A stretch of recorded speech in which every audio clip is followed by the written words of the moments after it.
화를 내다, 또 성을 내다라고 하는 말이 있습니다. 이 말에는 다양한 표현이 있는데요. 예민하다, 또 성마르다, 성급하다, 화를 잘 낸다, 자제심을 잃다라고 하는 여러 다양한 표현들이 이 성내다, 화를 내다라고 하는 이 말의 의미에 담겨 있습니다. 성경을 보게 되면 이 화를 낸다, 화를 내다라고 하는 이 표현이 약 400번 이상 기록이 되어 있다고 합니다. 성경에서 이 화를 처음 내었던 이 부분에 대해서 창세기 4장 4절과 5절에서 이렇게 말씀해 주고 있습니다. 아벨은 자기 양떼의 첫 새끼들과 양떼의 기름을 제물로 가져왔습니다. 여호와께서 아벨과 그의 제물은 인정하셨으나 가인과 그의 제물은 인정하지 않으셨습니다. 가인은 몹시 화가 나서 고개를 떨구었습니다. 이 장면이, 이 부분이 바로 성경 말씀 가운데서 화를 내었던 가장 첫 부분이라고 기록이 되어 있습니다. 그러니까 동생의 제사를 받으셨지만 이 가인의 제사를 받지 않으셨기 때문에 이 가인이 하나님 앞에서 몹시 화를 내었던 이런 모습을 우리가 보게 되는 것입니다. 사람이 표출하는 분이라고 하는 이 화는 인간이 가지고 있는 여러 감정들 가운데 하나입니다. 성경은 사람에게 얼마든지 생겨날 수 있는 그 감정 중에 하나인 이 화를 잠시는 가질 수 있지만 가슴 속에는 오랫동안 품지 말 것을 우리에게 분명하게 말씀합니다. 그 이유는 이 분을 우리 가슴에 오랫동안 품게 되면 언젠가는 폭발하고 그리고 갈등을 일으키게 되는 것이기 때문입니다. 그런데 하나님의 분, 하나님의 화는 이 사람의 감정 중에 하나인 성을 내는 것과는 전혀 다릅니다. 오늘 본문 26절 말씀 보게 되면 어찌하여 무서워하느냐 믿음이 작은 자들아 하면서 분을 내시는 이 주님을 우리가 보게 됩니다. 왜 주님께서는 제자들에게 믿음이 작은 자들아 라고 하시면서 화를 내었던 것일까요? 그것은 이 제자들이 무서움과 두려움에 사로잡혀 있었기 때문입니다. 인간적인 감정 때문에 화를 내신 것이 아니라 우리 인생의 주인이신 우리 주님께서 우리를 향해서 명령하신 것입니다. 그리고 격려를 하신 것입니다. 두려워하지 말라. 너희를 사로잡고 있는 두려움, 무서움, 이 공포감, 여기에서 벗어나라라고 하시면서 제자들에게 말씀하시는 주님이십니다. 사랑하는 여러분, 사람이 인생을 살아가면서 가장 힘들고 어려운 순간, 그리고 실패를 만들고 절망하게 만드는 그 모든 일들의 근원에는 반드시 두려움이 자리하고 있다는 사실입니다. 오늘 본문에서 제자들에게 닥쳐온 이 큰 광풍으로 인해 두려움에 사로잡히게 되었을 때 주님께서 두려워하지 말라라고 말씀하신 것처럼 오늘을 살아가는 우리 역시 이 크고 작은 풍랑 같은 문제들을 겪으면서 살아가는 우리에게 오늘 본문을 통해 우리 주님이 과연 무엇을 말씀하실런지, 그리고 우리에게 어떤 교훈을 주실지 오늘 말씀을 통해 우리가 함께 나눌 수 있기를 원합니다. 먼저 첫 번째입니다. 제자란 주님이 가자고 하시는 곳을 향해 주저없이 따르는 사람입니다. 오늘 본문 23절 말씀 보게 되면 배에 오르심에 제자들이 따랐더니 라고 말씀합니다. 예수님과 제자들은 가버나움이라고 하는 지역에서 사역을 감당하시다가 배에 오르심에 라고 되어 있습니다. 이 배에 오르심에, 이것은 무슨 뜻일까요? 이제 예수님과 제자들이 사역을 했던 그곳에서 바다 건너편으로 사역지를 이동하시는 그런 장면을 보게 되는 것입니다. 예수님께서는 이른 아침부터 늦은 오후까지 가버나움 지역을 다니시면서 회당과 바닷가 그리고 사람들이 모일 수 있는 곳으로 찾아가 거기에서 하나님 나라의 말씀을 가르치시면서 사람들을 만나셨습니다. 그저 말씀만 가르치신 것이 아니라 사람들을 만나면서 그 사람들이 겪고 있는 문제들을 돌봐주시고 함께 아파해 주시고 또 그들의 삶을 끌어안아 주시는 사역들을 우리 주님이 감당하셨습니다. 그리고 나서 이제 해가 떨어지고 밤이 되었을 때 제자들에게 배에 올라 바다 건너편으로 가자라고 주님이 말씀하시는 것입니다. 사랑하는 성도 여러분, 성도란 무엇일까요? 그리스도인이란 어떤 사람입니까? 바로 주님을 따르는 사람들입니다. 주님께서 가자라고 하시면 함께 따라가는 사람이 바로 성도 그리스도인이라고 할 수가 있습니다. 배에 올라 바다 건너편으로 가자. 그곳이 어떤 곳인지, 그곳에서 어떤 일들이 닥쳐올지 전혀 알 수 없지만 주님께서 가자라고 말씀하시면 따르는 사람, 바로 그 사람이 그리스도인 성도라고 할 수가 있는 것입니다. 신앙생활을 한다는 것은 바로 바른 믿음을 가지고 그 믿음으로 내게 주어진 삶을 담대히 살아가는 것을 뜻하는 것입니다. 믿음이라고 하는 것은 내가 얼마나 확신하고 있느냐, 내가 얼마나 의심하지 않고 믿느냐가 정말 중요한 것이지만 더욱 중요한 것은 무엇을 바르게 믿느냐입니다. 믿는다라는 것은 그저 내 쪽에서 확신만 가진다고 해서 되는 것이 아니기 때문입니다. 믿음은 바르게 믿어야 하는 것인데 그것은 주님께서 원하시는 것을 믿고 내 삶에서 실제로 따르는 것으로 이어져야 하는 것이 진정한 신앙생활이라고 말을 할 수 있습니다. 이러한 믿음 생활, 신앙생활을 아주 단순하게 말하자면 이렇게 표현할 수 있습니다. 주님께서 기뻐하시는 것을 나 역시 기쁘게 행하는 것. 반대로 주님께서 기뻐하시지 않는 것을, 주님이 미워하시는 것을 나 역시 그것을 행하지 않기 위해 힘쓰는 것. 주님께서 오른쪽을 가자고 말씀하시면 내 삶의 방향을 오른쪽으로 틀어서 오른쪽으로 가는 것. 주님께서 서쪽으로 가자고 하시면 내 삶의 모든 방향을 서쪽으로 틀어서 주님과 함께 그쪽으로 나아가는 것. 바로 이것이 바르게 믿으며 살아가는 신앙생활이라고 할 수가 있는 것입니다. 사랑하는 성도 여러분, 제자들은 바로 주님께서 가자라고 하시면 가는 사람들입니다. 그곳이 캄캄한 바다 한가운데라도, 그곳이 정말 위험천만한 일들이 가득한 곳이라도 주님께서 가자라고 하시면 따르는 사람이 바로 제자입니다. 우리는 어떻습니까? 주님께서 우리에게 가자라고 말씀하시면 갈 준비가 되어 계십니까? 그곳이 어느 곳이든 정말 상관없이 예 주님, 내가 주님 말씀에 순종해서 그곳을 향해 나아가겠습니다라고 고백할 수 있겠습니까? 그리스도인 성도는 재차 말씀드리지만 예수님께서 가자 하시면 따르는 사람이 바로 성도요, 그리스도인이요, 제자라고 할 수가 있습니다. 오늘 이 마태복음 8장 말씀을 쭉 읽으면서 묵상하다가 예수님께서 제자들과 함께 가기를 원하셨던 곳이 어디일지 궁금했습니다. 그런데 그곳은 바로 이방인의 땅이었습니다. 가다라 혹은 거라사라고 하는 이방인의 지역이었습니다. 거기에서는 귀신 들린 두 사람이 있었는데 무덤가에 숨어서 아주 무서운 일을 하고 있었던 그런 지역이었습니다. 좋은 음식들이 준비되어 있고 좋은 사람들이 반겨주고 환영해주는 그런 장소가 아니었습니다. 푸른 초장, 맑은 시냇가, 정말 누구나 가기를 원하는 그런 곳이 아니었습니다. 유대인이라고 한다면 가기를 꺼려하는 이방 지역이었고 게다가 몹시 사납고 듣기 거북한 이 귀신들의 큰 소리가 난무하고 심지어는 부정한 짐승으로 여겨진 돼지떼가 있는 아주 더럽고 어두운 땅이었습니다. 그러나 제자들은 주님께서 가자라고 하시는 그 말씀에 주님과 함께 그곳으로 가는 사람, 바로 오늘 본문에서 그렇게 기록을 해주고 있습니다. 저는 이번에 발리 12개 현지 교회 돕기를 위한 사랑의 쌀 나눔 전달식에 참여하면서 개인적으로 참 많은 것을 배우고 느낄 수가 있었습니다. 저는 한인교회 목사입니다. 선교사가 아닙니다. 어떤 분들이 잘 모르시고 선교사님 이렇게 하는데 저 선교사님 아니에요. 저는 목사입니다. 이렇게 주로 이야기합니다. 우리 교회 옆에 건물 보게 되면 비전센터가 있습니다. 이 비전센터를 통해서 덴파사르시와 MOU가 맺어져 있고 또 발리 현지 여러 교단들, 기독교 교단들과 함께 협력해서 여러 사역들을 감당하는데 사실 이번 사랑의 쌀 나눔 행사 같은 경우는 그냥 좋은 쌀을 잘 구입해서 각 지역에 있는 교회들의 쌀을 잘 보내주면 그만이었습니다.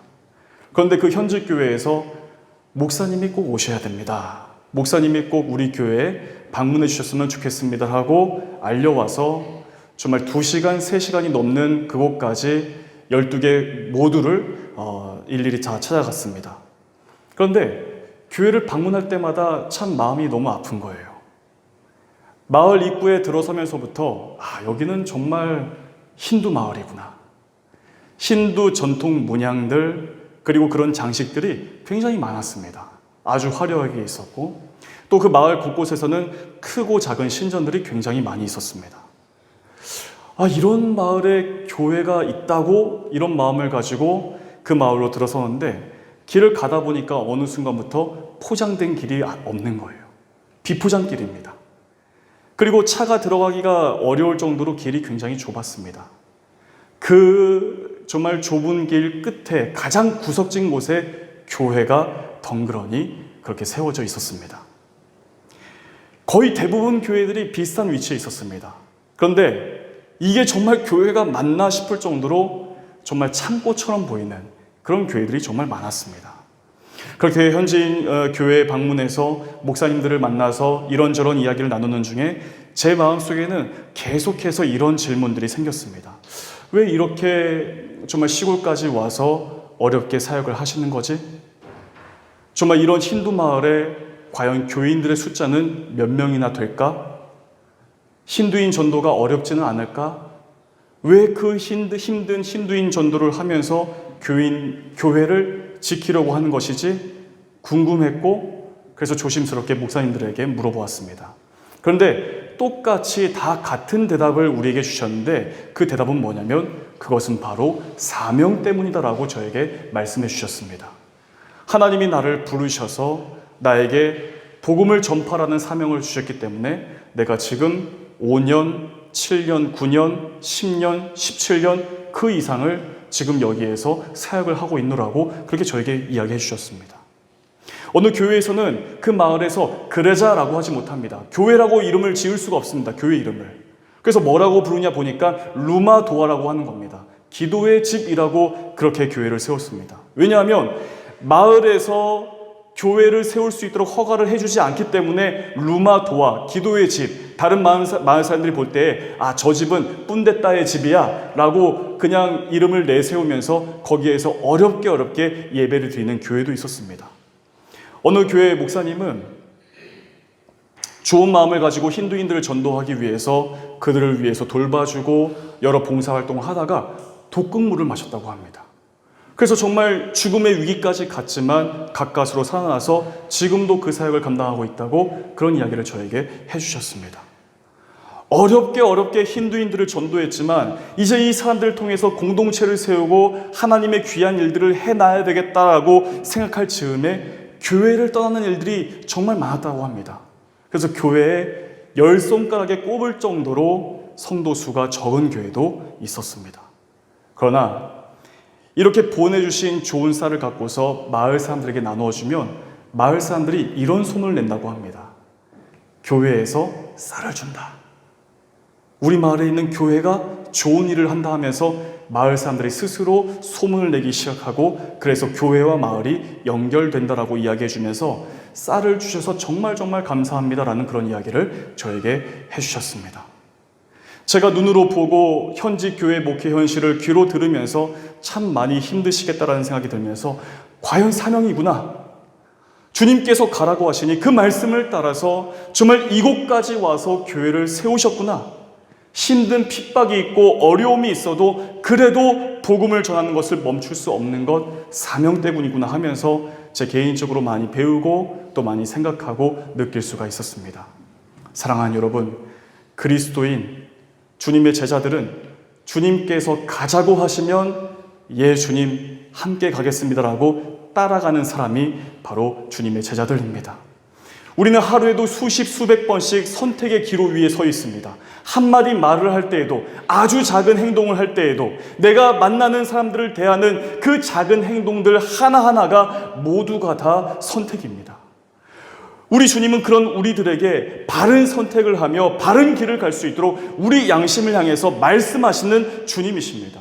예수 그리스도의 제자로서 이 땅을 살아가는 성도로서 주님께서 가라 하시는 곳을 향해 갈 수 있도록 주님께서 하라 하시는 그 일을 하며 살아갈 수 있도록 끊임없이 우리의 양심을 향해 말씀하시는 주님이시다라는 사실입니다. 오늘 우리가 함께 예배를 드리는 사랑하는 교우 여러분, 주님이 가자라고 하시면 따르고 주님께서 멈추라라고 하시면 멈춰 설 수 있는 믿음과 용기가 우리 모두에게 허락될 수 있기를 바랍니다. 그래서 각자의 삶의 현장에서 사명을 감당하며 살아가는 이 땅의 모든 그리스도인들 다 되시기를 주님의 이름으로 축복합니다. 두 번째로 주님은 제자들에게 너희 믿음이 어디 있느냐 하고 물으십니다. 오늘 본문 24절과 25절 말씀을 같이 한번 읽겠습니다. 시작. 바다에 큰 놀이 일어나 배가 물결에 덮이게 되었으되 예수께서는 주무시는지라. 그 제자들이 나와 깨우며 이르되 주여 구원하소서 우리가 죽겠나이다. 아멘. 같은 사건을 다루고 있는 누가복음 8장 25절 말씀도 같이 한번 읽어보겠습니다. 시작. 제자들에게 이르시되 너희 믿음이 어디 있느냐 하시니 그들이 두려워하고 놀랍게 여겨 서로 말하되 그가 누구이기에 바람과 물을 명함에 순종하는가 하더라. 아멘. 제자들은 예수님과 함께 배에 올라 바다를 건너기 위해 항해를 시작했습니다. 예수님께서는 바다 건너편으로 예수님이 가자고 말씀하시니까 제자들은 그 말씀에 그저 순종하면서 따랐을 뿐이었습니다. 그런데 배가 바다를 항해하고 있었는데 예수님께서는 피곤하셨는지 주무시고 계시다라고 성경은 증거합니다. 제자들은 열심히 노를 저었습니다. 지금 제자들이 건너고 있는 이 갈릴리 바다는 주변 지형보다 그 해수면으로부터 약 213m 정도 낮은 위치에 있었다라고 합니다. 그래서 때때로 광풍이라고 불릴 만한 강한 바람이 불어올 때가 있습니다. 위에서부터 아래로 강력하게 그 바람이 내리치면서 그 큰 풍랑이 불 때면 배가 뒤집혀질 정도로, 때로는 배가 난파할 정도로 아주 큰 사고가 종종 있었던 곳이 바로 갈릴리 바다라고 합니다. 지금 예수님께서는 주무시고 계십니다. 제자들은 예수님께서 배에 올라 바다 건너편으로 가자라고 말씀하시는 그 말씀을 따라 그저 배에 올라서 항해를 하고 있을 뿐이었습니다. 그런데 문제는 예수님을 모시고 가는 길이었는데, 예수님과 함께 가는 길이었는데 풍랑이 있었다는 것입니다. 주님께서 하라고 하시는 그 일을 했을 뿐입니다. 그런데 풍랑이 불어왔습니다. 그래서 어려움을 겪게 된 제자들입니다. 이 제자들 중에는 어부 출신이 있었습니다. 특히 이 갈릴리 바다의 베테랑입니다. 높은 곳에서부터 강한 바람이 불어닥쳐오니 어떻게든 있는 힘껏 노를 저었을 것입니다. 하지만 너무 심한 것이죠. 같은 사건을 다루고 있는 마가복음 4장 말씀 보게 되면 이 큰 풍랑을 가리켜서 광풍이라고 표현합니다. 미친 바람. 정말 그 배에 있을 만한, 그 배에 있는 사람들이 미칠 정도로 아주 큰 바람이 불어왔다라고 표현하고 있는 것입니다. 아무리 베테랑이고 전문가라고 하지만 감당해내기 힘든 큰 풍랑이 이 갈릴리 바다 한가운데로 불어온 것입니다. 그래서 배 한켠에서 주무시고 계시는 예수님께 주여 구원하소서 우리가 죽게 되었습니다라고 예수님을 깨울 수밖에 없었습니다. 여러분들 그 이스라엘 지도를 다들 기억하고 계실지 모르겠습니다. 이스라엘 지도를 보시게 되면 갈릴리 바다가 어떻게 생겼는지 아십니까? 이 갈릴리 바다는 약간 우리 발리랑 좀 비슷한 것 같아요. 발리보다 조금 날씬하죠? 약간 계란형으로 조금 이렇게 길쭉하게 되어 있는데 지금 예수님과 제자들이 출발한 이 가버나움은 갈릴리 바다에서 북쪽 지역에 위치한 이 지역이 가버나움입니다. 근데 지금 예수님과 제자들이 가는 그곳은 갈릴리 바다에서 제일 아래쪽 동쪽에 위치한 곳이 그 거라사라고 하는 이방 지역이라고 할 수가 있습니다. 약 배를 타고 한 3시간, 4시간 정도 가야 하는 결코 쉬운 여정이 아닌 곳입니다. 게다가 이 예수님과 제자들이 탄 배는 아주 작은 어선에 불과했습니다. 그래서 해가 다 지고 난 다음인 어두운 밤에 이 작은 어선에 몸을 실은 채 바다를 항해한다는 것 자체가 사실은 무모한 일이었습니다. 그러나 그럼에도 불구하고 제자들은 예수님께서 가자고 하시니 간 것입니다. 그런데 문제가 생겼습니다. 큰 광풍이 불어와서 배가 물에 잠기거나 혹은 배가 뒤집어질 것 같습니다. 파손될 것 같습니다. 얼마 전까지 우리 교회에서 함께 봉사했던 봉사자 1기가 길리로 여행을 한 적이 있습니다. 목요일에 돌아오기로 했는데 배가 뜨지 않는다고 연락이 왔습니다. 보니까 길리에서는 바람이 아주 많이 불고 있고 그때 당시 덴파사르는 비가 많이 내리고 있었기 때문에 배가 뜰 수 없다고 그렇게 연락이 왔습니다. 그래서 다음 날에 출발해야 된다고 저에게 알려주면서 그러면 잘 쉬었다가 다음 날 보자라고 제가 이야기를 해주었습니다. 근데 다음 날이 되었는데도 또 상황이 바뀌지 않는 거예요. 바람은 불고 있고 여기는 비가 내리고 있고. 그래서 출발하지 못한다는 겁니다. 근데 이제 곧 주일이잖아요. 토요일이 되고 토요일은 주일을 준비하는 날, 그 다음에 주일인데 어떻게든 돌아가야 한다는 생각이어서 우리 현지 간사님들을 통해서 알아보다가 롬복섬에서 출발해서 가르나섬 항구로 도착하는 큰 배가 있다는 그 소식을 접하게 되었습니다. 그래서 그것을 확인하고 저녁 6시에 배에 올라서 밤 11시가 넘어서야 가르나섬 항구에 도착했습니다. 그리고 우리 교회에는 12시가 넘어서 도착한 거예요. 제가 잠도 안 자고 계속 기다리고 있었습니다. 바람이 불어서 굉장히 파도가 높았지만 그럼에도 불구하고 배를 타고 올 수 있었던 것은 롬복에서 출발했던 배가 굉장히 큰 배였기 때문에 가능했습니다. 근데 지금 이 주님과 제자들이 함께 타고 있는 배는 큰 배가 아닙니다. 그저 나무로 만들어진 작은 어선에 불과했습니다. 이 아주 작은 파도가 배에 부딪히기만 해도 배에 타고 있던 모두가 몸으로 다 느낄 정도인데 하물며 큰 풍랑입니다. 큰 풍랑이 불 때면 이 배를 바다 위에 띄어서는 안 되는 것입니다. 어쩌면 제자들이 두려움에 빠져서 그 두려움에 지배당하고 있었던 것은 당연한 것입니다. 왜냐하면 그 작은 배가 이 커다란 풍랑으로 인해 배가 뒤집어지거나 그리고 파손될 수도 있었고 그렇게 되면 죽게 될 수도 있었기 때문입니다. 이 죽음의 두려움에 직면해 있었기 때문에 제자들은 더 이상 참을 수가 없어서 주무시고 계시는 주님을 깨울 수밖에 없었던 것은 어쩌면 너무나 당연한 일입니다. 그런데 잠에서 깨어나신 주님이 이렇게 말씀하십니다. 26절 말씀을 우리 같이 한번 읽어보겠습니다. 시작.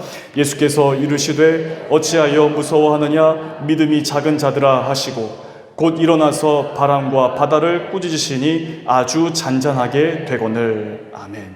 어찌하여 무서웠냐 이 믿음이 작은 자들아라고 하면서 예수님이 화를 내십니다.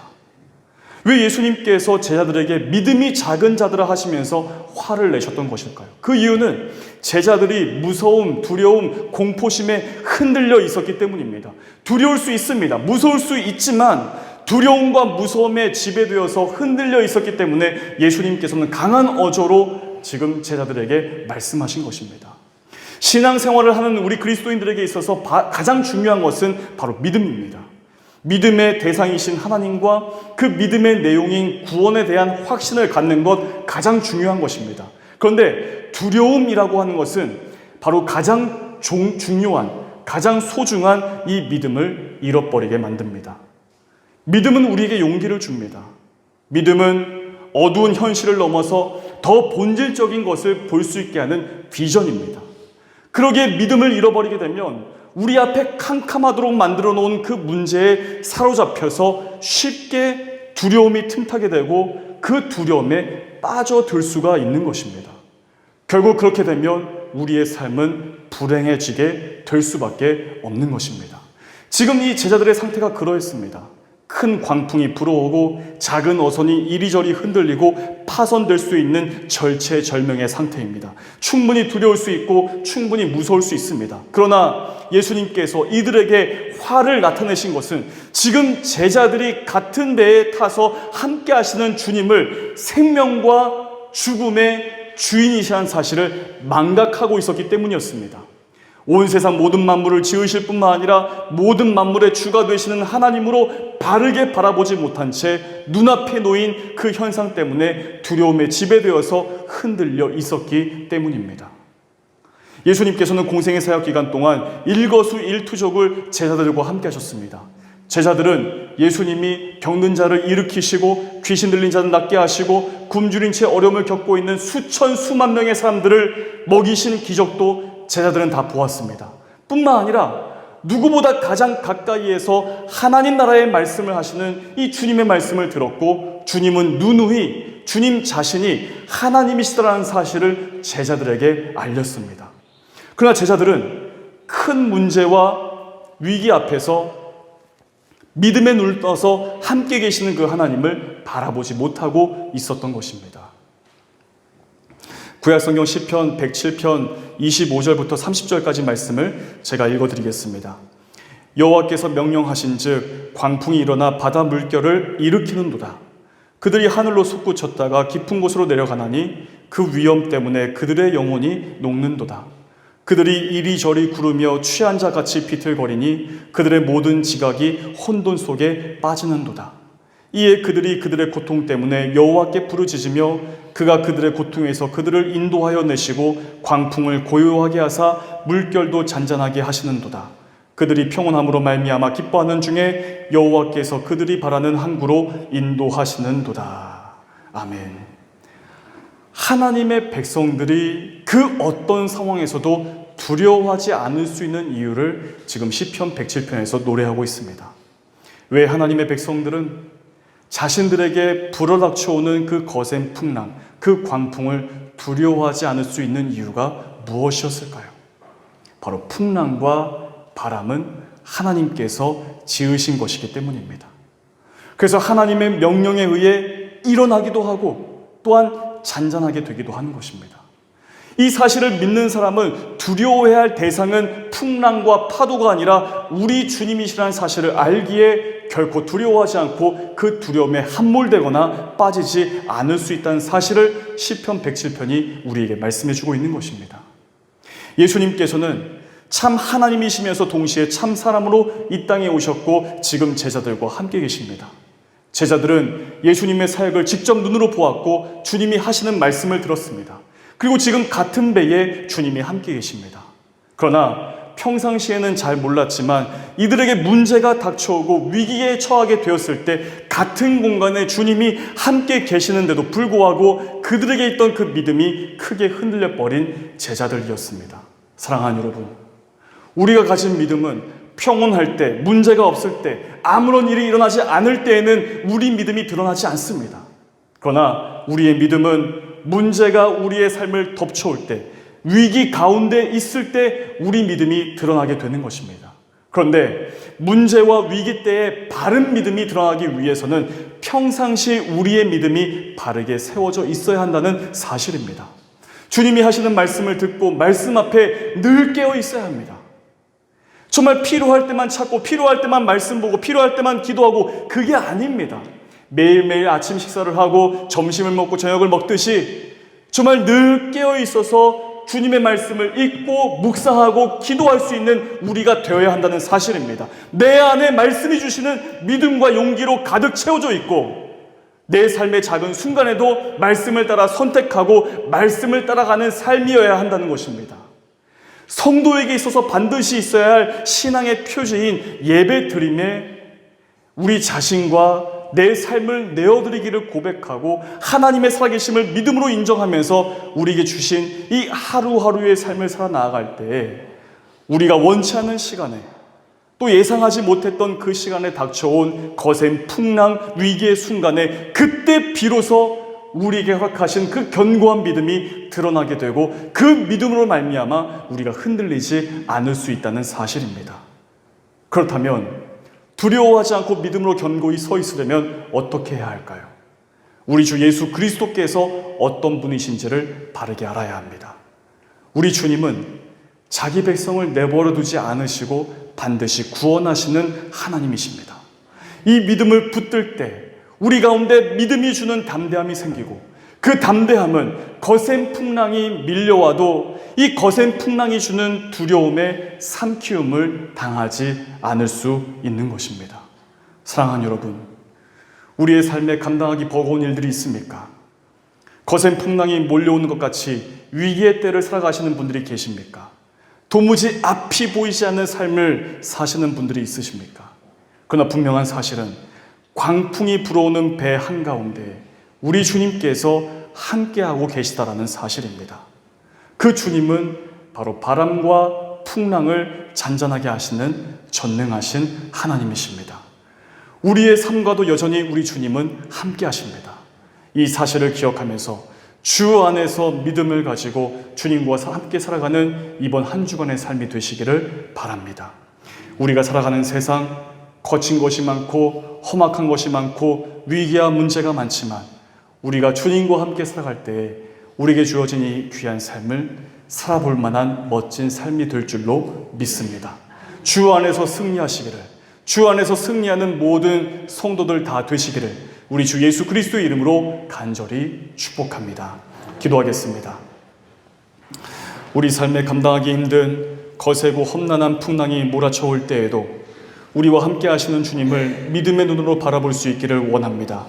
내 삶에 덮쳐온 무서움, 두려움에 함몰되지 않고 나와 함께 하시는 주님으로 인해 승리하는 저희들 되게 하여 주시옵소서.